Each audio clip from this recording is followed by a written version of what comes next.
दोस्तों हाल ही में मैंने एक मूवी भूत दी हंटेड शिप देखी, जो कि एक हॉरर थ्रिलर मूवी है और भानु प्रताप सिंह जी ने इस मूवी को डायरेक्ट किया है। भूत को ड्रामा प्रोडक्शन ने प्रोड्यूस किया है और ये एक ट्रू स्टोरी से इंस्पायर है। इस फिल्म के लीड एक्टर विकी कौशल हैं। विकी कौशल ने एक इंटरव्यू में बताया था कि इस फिल्म की इंस्पिरेशन एमवी विजडम नेम के एक शिप से ली गई है, जो कि 2011 में जुहू ब्रिज पे आ पहुंची थी। इस वीडियो में मैं आपको इस मूवी को ब्रीफली एक्सप्लेन कर दूंगी। Now that's it, let's roll the intro. तो दोस्तों भूत पार्ट 1 दी हंटेड शिप मूवी की शुरुआत 2001 में होती है, जब एक वीडियो फुटेज रिकॉर्ड किया गया था और इस वीडियो में एक औरत अपनी बेटी मीरा के वीडियो को रिकॉर्ड कर रही थी। मीरा की माँ अपनी बेटी मीरा के बर्थडे को शिप में सेलिब्रेट कर रही थी, क्योंकि मीरा के पिता शिप में कैप्टन थे। नेक्स्ट हम व्यूअर सीबर्ड नेम के एक शिप को देख पाते हैं, जहाँ मीरा का 3rd बर्थडे सेलिब्रेट हो रहा है और शिप पे मीरा के पेरेंट्स के साथ साथ शिप के बाकी क्रू मेंबर भी हैं। तभी मीरा को शिप पे किसी की चुटकी बजाने की आवाज आती है और मीरा अपनी डॉल के साथ शिप के अंदर चली जाती है। तभी कोई अदृश्य शक्ति मीरा को ऊपर खींचने लगती है और मीरा के हाथ से उसकी डॉल गिर जाती है। मीरा अपनी डॉल को वापस तो उठाना चाहती थी, लेकिन वो अदृश्य शक्ति मीरा को घसीट के शिप के अंदर लेके चली जाती है। देन स्टोरी 2011 में शिफ्ट हो जाती है, जहां हम व्यूअर पृथ्वी नाम के एक आदमी को देख पाते हैं। पृथ्वी अपनी बेटी एंड वाइफ की मौत के बाद से एकदम से ट्रोमेटालाइज थे, means mentally unstable and disturb था। तभी हम व्यूअर्स देखते हैं कि पृथ्वी के पास किसी का कॉल आता है। किसी ने उसे इन्फॉर्म किया अबाउट गर्ल ट्रैफिक। तभी हम व्यूअर्स को दिखाया जाता है कि पृथ्वी डॉकयार्ड में गया है। हाँ, वो देखता है कि लड़कियों को डॉकयार्ड में भर के कहीं बाहर ले जाया जा रहा था। पृथ्वी गर्ल्स को बाहर निकालता है, लेकिन तभी वहाँ पे कुछ गुंडे आ जाते हैं। पृथ्वी उन गुंडों से फाइट करता है और कैसे भी करके उन लड़कियों को सेफली पुलिस तक पहुंचा देता है। तभी पृथ्वी का फ्रेंड रियाज वहां आ जाता है और वो पृथ्वी को उन गुंडों का अकेले सामना करने के लिए उसे थोड़ा सा डांट देता है। देन मूवी थोड़ा फ्लैशबैक में जाती है, जहां हम देखते हैं कि पृथ्वी ने सपना नेम की एक लड़की से भाग के शादी कर ली थी, जिसमें पृथ्वी का फ्रेंड रियाज और उसकी वाइफ नीलोफर ने उसकी बहुत हेल्प की थी। शादी के बाद पृथ्वी को एक बेटी होती है, जो कि उनकी हैप्पी फैमिली को कंप्लीट करती है। बट एट सम हाउ सपना एंड मेघा की डेथ हो जाती है। एनीवेज उसी रात बीच पे एक सीबर्ड नेम का एक शिप आ पहुंचता है, जिसपे कोई भी क्रू नहीं था। और नेक्स्ट मॉर्निंग पृथ्वी, रियाज और उनके बॉस इस न्यूज को देख के काफी टेंस हो जाते हैं। ये शिप इंटरनेशनल सी बॉर्डर को क्रॉस करते हुए आई थी, which means it was a beach of security. फिर हम व्यूअर्स देखते हैं कि उसी रात शिप पे एक कपल जाते हैं और हम व्यूअर्स शिप पे पहली बार एक लड़की को देखते हैं, जो लड़की भूत जैसी दिख रही थी और वो लड़की उन कपल्स को शिप के रूम्स के अंदर खींचकर ले गई। अगली सुबह पृथ्वी उस शिप के ऊपर जाता है, जहां उसे एक डॉल मिलती है। और फ्रेंड्स, ये वही डॉल थी जो मूवी के बिगनिंग में हमने मीरा के हाथ में देखी थी। खैर, डॉल में म्यूजिक अपने आप बजने लगता है और पृथ्वी उसे पैर से बंद कर देता है। पृथ्वी शिप के अंदर जाता है और किसी रूम में उसका टॉर्च नीचे गिर जाता है और जब पृथ्वी अपनी टॉर्च को उठाने के लिए नीचे झुकता है तो उसे वहां फिर से वही डॉल दिखती है। लेकिन जब पृथ्वी डॉल को उठाने की कोशिश करता है तो हम व्यूअर्स देखते हैं कि डॉल में अपने आप कोई मोशन हो रहा था और डॉल पृथ्वी से दूर चली जा रही थी। जब पृथ्वी उठता है तो उसे टेबल के पास फिर से वही डॉल दिखती है। पृथ्वी काफी डर जाता है और रात में पृथ्वी को उसी डॉल के हेलोसिनेशन भी आते हैं। फिर पृथ्वी की बात रियाज से भी होती है, जो पृथ्वी को बताता है कि एक स्क्रैप डीलर के अकॉर्डिंग ये शिप हंटेड है और इस बात से पृथ्वी सोच में पड़ जाता है। अगले दिन पृथ्वी एंड रियाज फिर से सीबर्ड के अंदर जाते हैं और वो लोग उस रूम को इंस्पेक्ट करते हैं, जिसमें पृथ्वी को वो डॉल लास्ट टाइम मिली थी। खैर, अभी यहाँ उन्हें कोई डॉल तो नहीं दिखती, लेकिन उसी रूम के एक कबर्ड में उन्हें एक वीडियो फुटेज मिलता है, जिसे वो अपने साथ ले जाते हैं। सीबर्ड से वापस निकलते टाइम पृथ्वी को किसी की चुटकी बजाने की आवाज आती है और उसी आवाज को फॉलो करते हुए पृथ्वी शिप के अंदर आता है। शिप में एक डोर अपने आप खुल जाता है और वहां पृथ्वी देखता है कि वो रूम एकदम न्यू कंडीशन में था। तो पृथ्वी उस रूम की कुछ फुटेज क्लिक कर ही रहा होता है कि तभी अचानक से उसे उस फुटेज में एक आदमी दिखता है और वो काफी डर जाता है। और तभी वो आदमी भागते हुए जाता है और शिप से नीचे कूद जाता है। पृथ्वी नीचे देखता है तो उसे वहाँ कोई नहीं दिखता है। तभी फिर से वो आदमी अचानक से पृथ्वी की तरफ आने लगता है और पृथ्वी डर के नीचे गिर जाता है, जिससे उसके पैर में चोट लग जाती है। फिर सीन शिफ्ट होता है रियाज के घर पे, जहाँ पृथ्वी उन्हें उस रूम की फोटो दिखाने की कोशिश करता है, लेकिन उस फुटेज में वो रूम भी बाकी रूम की तरह पुराने हालत में ही दिखता है, जिसको देख कर पृथ्वी थोड़ा कंफ्यूज हो जाता है। और उसी दिन पृथ्वी सीबर्ड से मिले उस फुटेज को रिपेयर करा लाता है और उस वीडियो को अपने रूम में आके प्ले करता है, जिसमें सीबर्ड की रिकॉर्डिंग होती है। वीडियो में हम मीरा के पेरेंट्स को देखते हैं, जहां हमें पता चलता है कि मीरा के फादर थोड़े काइंड ऑफ एब्यूसिव थे, जो कि मीरा की मॉम को मारते पीटते थे। इतना ही नहीं, हमें ये भी पता चलता है कि सीबर्ड में स्मगलिंग वगैरह का भी काम होता था, जिसे मीरा की मॉम ने अपने वीडियो में रिकॉर्ड कर रखा था। इसके बाद पृथ्वी के पास अपने फ्रेंड रियाज की वाइफ नीलोफर की कॉल आती है, जो कि उसे प्रोफेसर जोशी से मिलाना चाहती थी। नीलोफर चाहती थी कि पृथ्वी प्रोफेसर जोशी से बात करे, क्योंकि उसे लगता था कि पृथ्वी साइकोलॉजिकली ठीक नहीं है। प्रोफेसर जोशी पृथ्वी से क्वेश्चनिंग और बात ही कर रहे होते हैं कि पृथ्वी उनकी बातों को काट देता है और वहां से चला जाता है। नेक्स्ट डे मॉर्निंग में दो लड़कों को बीच पे एक डेड बॉडी मिलती है, जो कि शायद उन्हीं कपल की थी जिनको हमने स्टार्टिंग में शिप पे जाते हुए देखा था।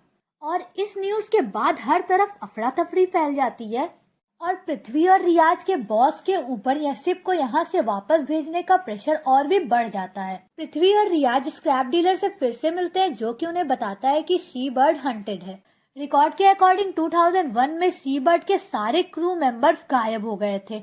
एनीवेज, पृथ्वी एंड रियाज अपनी पूरी टीम और एक छोटी सी शिप की हेल्प से सी बर्ड को वहां से हिलाने की कोशिश करते, लेकिन वो कामयाब नहीं हो पाते। क्योंकि सी बर्ड जमीन में पूरी तरह से धंस चुकी थी। तभी शिप की इंजन खराब हो जाती है और उस शिप से एक इंसान पानी में कूद जाता है और पृथ्वी भी उस आदमी को बचाने के लिए जल्दी से समुद्र में कूद जाता है। और उस आदमी को बचाते हुए पृथ्वी को सी बर्ड के अंदर एक लड़की दिखाई देती है। नेक्स्ट सीन में जब पृथ्वी को होश आता है तो पृथ्वी उस लड़की के बारे में रियाज से पूछता है, लेकिन रियाज का कहना था कि वहाँ पे कोई भी लड़की नहीं थी। उस रात पृथ्वी को फिर से नाइटमेयर्स आते हैं और हम व्यूअर्स को पता चलता है कि सपना और मेघा की मौत रिवर में राफ्टिंग के दौरान हुई थी। इसकी वजह से पृथ्वी हमेशा अपने आप को गिल्टी फील करता रहता है और पृथ्वी को हेलुसिनेशन भी आते हैं, जिसमें सपना और मेघा पृथ्वी को अपनी मौत का जिम्मेदार बताती हैं। पृथ्वी फिर से सी बर्ड पे जाता है और उसे वहाँ किसी की चुटकी बजाने की आवाज सुनाई देती है। पृथ्वी उस अदृश्य शक्ति से बोलता है कि वो उसकी मदद करना चाहता है और पृथ्वी शिप के अंदर चला जाता है। वहाँ उससे भूत जैसी लड़की दीवारों पे चलती हुई दिखाई दे रही थी। तभी पृथ्वी शिप की रीलिंग से नीचे गिर जाता है और बेहोश हो जाता है। पृथ्वी भी और रियाज भी पृथ्वी को उसके घर पे ढूंढ रहा होता है, लेकिन पृथ्वी उसे वहाँ नहीं मिलता। और जब पृथ्वी को होश आता है तो वो सी बर्ड से बाहर निकलने के लिए बहुत ज्यादा बेचैन हो जाता है और तभी वो भूत जैसी लड़की पृथ्वी के ऊपर अटैक करने लगती है। तभी वहाँ रियाज आ जाता है और दोनों दोस्त सी बर्ड से कूदकर बाहर चले जाते हैं। सी बर्ड से बाहर निकलने के बाद पृथ्वी सी बर्ड पे मिले उस टेप को बार बार दिखता है, जिसमें उसे मीरा दिखाई देती है। इसके बाद वो भूत जैसी लड़की पृथ्वी को उसके बाथरूम के मिरर में देखने लगती है, जिससे पृथ्वी को उस लड़की की याद आती है जिसको उसने सी बर्ड में देखा था।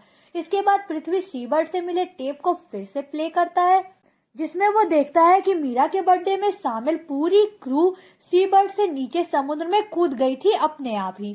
ये सब देखने के बाद पृथ्वी रियाज, प्रोफेसर जोशी और नीलोफर को बताता है कि मीरा अभी भी जिंदा है और वो उसी सी बर्ड में है। पृथ्वी का मानना है कि मीरा को किसी ने पजेस कर लिया है। ये सब देखने के बाद पृथ्वी ये बात रियाज, प्रोफेसर जोशी और नीलोफर को बताता है कि मीरा अभी भी जिंदा है और इसी वजह से मीरा जिंदा है क्योंकि मरे हुए लोगों की उम्र नहीं बढ़ा करती है। 2001 में मीरा 3 इयर्स की थी और अब जिस लड़की को वो शिप में देखा वो एक टीनेजर थी। तो यहाँ से पृथ्वी अब सी बर्ड की हिस्ट्री की रिसर्च में लग जाता है, लेकिन इन सब काम में रियाज पृथ्वी का साथ नहीं देता और उसी रात पृथ्वी को फिर से हेलुसिनेशन आते हैं, जिसमें उसे मीरा दिखाई देती है। देन पृथ्वी सी बर्ड के एक क्रू मेंबर की फैमिली के पास कॉल लगाता है, बट उसे कोई भी इंफॉर्मेशन नहीं मिलती है। उसी रात जब पृथ्वी घर जा रहा होता है तो उसे लिफ्ट के पास वॉचमैन की चुटकी बजाने की आवाज आती है और घर जाके पृथ्वी सी बर्ड से मिले उस टेप को फिर से प्ले करके देखता है। वीडियो में पृथ्वी को एक आदमी दिखाई देता है जो कि चुटकी बजा रहा था और ऐसी ही चुटकी की आवाज पृथ्वी को सी बर्ड में भी सुनाई दी थी। अब सीन शिफ्ट होके उस भूत जैसी लड़की पे आता है, जहाँ उसकी हरकतों को देख के ऐसा लगता है कि जैसे वो सच में जिंदा हो।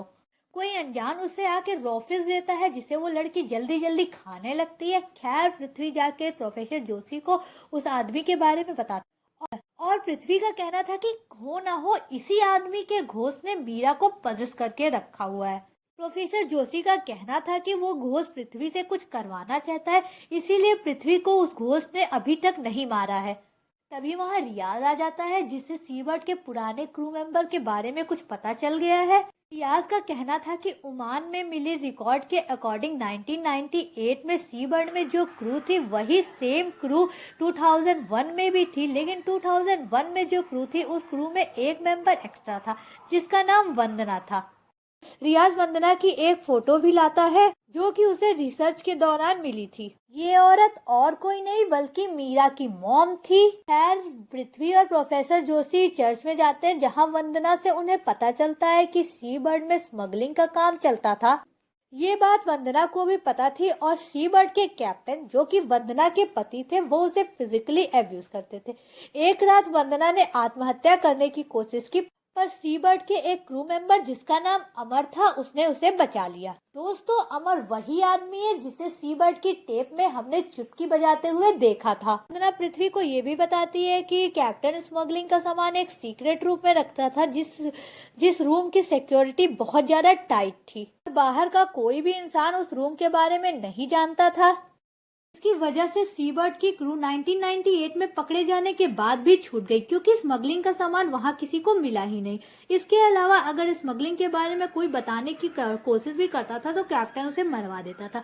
एनीवेज वंदना कहती है कि अमर ने और वंदना ने मिलकर पूरी रिकॉर्डिंग कर ली थी, लेकिन एक रात अमर फिर से रिकॉर्डिंग करने निकल जाता है और तभी कैप्टन उसे पकड़ लेता है।